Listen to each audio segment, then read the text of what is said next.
Terima kasih Mas Roni, terima kasih rekan-rekan sekalian yang masih stay tune di coaching ini ya. Ada yang lupa rekan-rekan sekalian bahwa yang terjadi di Indonesia sekarang itu sampai dengan akhir bulan Agustus, rekan-rekan sekalian ada yang disebut dengan La Nina ekstrim pancaroba. Jadi La Nina ekstrim pancaroba itu adalah sebuah badai tropis ya yang datang ke khatulistiwa di Indonesia, rekan-rekan sekalian, sehingga bisa dipahami bahwa sampai dengan akhir Agustus itu ya, ketika seseorang itu kekurangan cairan, kekurangan air di tubuhnya, maka rekan-rekan sekalian itu biasanya itu akan terjadi tiga peristiwa di dalam tubuhnya. Yang pertama di paru-parunya itu akan terjadi emboli atau embolus ya, pengumpulan gas di paru-paru. Yang kedua itu terjadinya panas di liver dan yang ketiganya itu terjadi lembab di limpa. Jadi ketika seseorang itu kurang cairan, kurang air, ketika seseorang tersebut kurang minum, ya, siapapun itu tidak terkecuali. Nah, sampai dengan akhir Agustus ya, itu akan berdampak kepada melemahnya tiga organ. Yang pertama itu biasanya rekan-rekan sekalian paru-parunya itu ada embolus, sehingga itu efeknya rekan-rekan sekalian, efeknya itu biasanya batuk-batuk kering yang disertai dengan alergi. Itu kurang lebih seperti itu, bisa alergi asma ataupun bisa alergi di ruang kulit. Dan yang kedua, itu juga bisa berbarengan dengan panasnya di liver. Sehingga menyebabkan seseorang itu drop ya, kondisinya itu mudah lelah, mudah ngantuk, dan mudah pecah konsentrasinya. Nah, begitu juga rekan-rekan sekalian dengan limpa. Limpanya akan menjadi lembab. Sehingga bermasalah dengan sakit-sakit di otot dan di tulang. Nah, itu karena kurang cairan yang mengandung oksigen. Jadi sekali lagi rekan-rekan sekalian ya, jangan sampai kita sebagai terapis itu terkena hal yang demikian. Jika sudah ada yang terkena siapa saja orang yang dekat dengan diri kita, maka yang harus kita lakukan adalah bagaimana menyuplai orang tersebut itu dengan cairan yang mengandung oksigen. Karena perlu dipahami rekan-rekan sekalian, secara pasti alam dan budaya juga seperti itu. Jadi sampai dengan akhir Agustus itu bukan tidak ada pasien, bukan tidak ada PJL, bukan tidak ada rezeki, bukan tidak ada waktu, tapi biasanya lebih cenderung orang tersebut itu kehilangan harapan atau menurunnya harapan. Karena air itu adalah perlambang harapan ya rekan-rekan sekalian. Perlu dipahami oleh kita sekalian.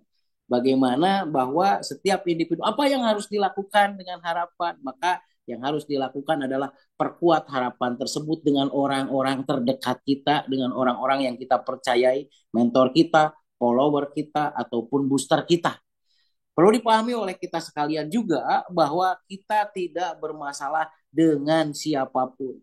Jika masih banyak menganggap orang itu bahwa saya bermasalah dengan suami saya bermasalah dengan istri saya bermasalah dengan anak saya bermasalah dengan tetangga saya, itu nonsen. Karena sekali lagi, rekan-rekan sekalian, sebetulnya kita tidak bermasalah dengan siapapun. Ketika kita sudah memutuskan ke sesuatu, maka tidak akan pernah ada yang bisa menghalangi kita. Jadi, kita bermasalah dengan pikiran dan ucapan kita. Ucapan yang terbuka dari mulut kita dan ucapan yang bergelora di dalam hati kita. Apa yang kita persepsikan itulah yang akan terjadi pada kehidupan kita, rekan-rekan sekalian. Jadi, bagaimana supaya kita itu menjadi peran yang menarik keajaiban? Balik lagi, berarti ajaib itu adalah hidup dikjaya. Hidup dikjaya diawali dengan menata kepala. Jadi ketika seseorang itu sudah bisa menata kepala, ya, maka orang tersebut itu akan dijaya. Perlu dipahami rekan-rekan sekalian, ya. Kehidupan apa kita itu, apa yang kita lihat, apa yang kita dengar, apa yang kita cium, apa yang kita raba, itu kita persepsikan di otak kita, maka itulah yang menjadi kebahagiaan ataupun kesedihan kita. Banyak orang yang diem di kolong jembatan tapi mengeluhnya bahagia. Tapi banyak juga orang yang mengeluh di kolong jembatan itu hidupnya tersiksa. Berarti masalah hidup ini adalah masalah persepsi, rekan-rekan sekalian, pikiran dan perasaan kita. Jadi intinya hidup di Jaya itu diawali dengan menata kepala. 96% sel di dalam tubuh kita itu ada di kepala. Ketika kita bisa menata kepala, bisa menyetabilkan kepala, bisa menyetabilkan pikiran kita, bisa menyetabilkan persepsi kita, maka kita akan mempunyai kehidupan yang dijaya. Itulah yang disebut dengan peran yang menarik keajaiban.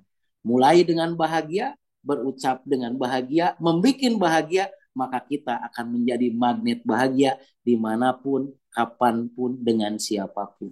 Jangan pernah menyerah, karena setiap perjalanan itu adalah sesuatu yang akan membuat kita akan jauh lebih bahagia dan lebih bermakna.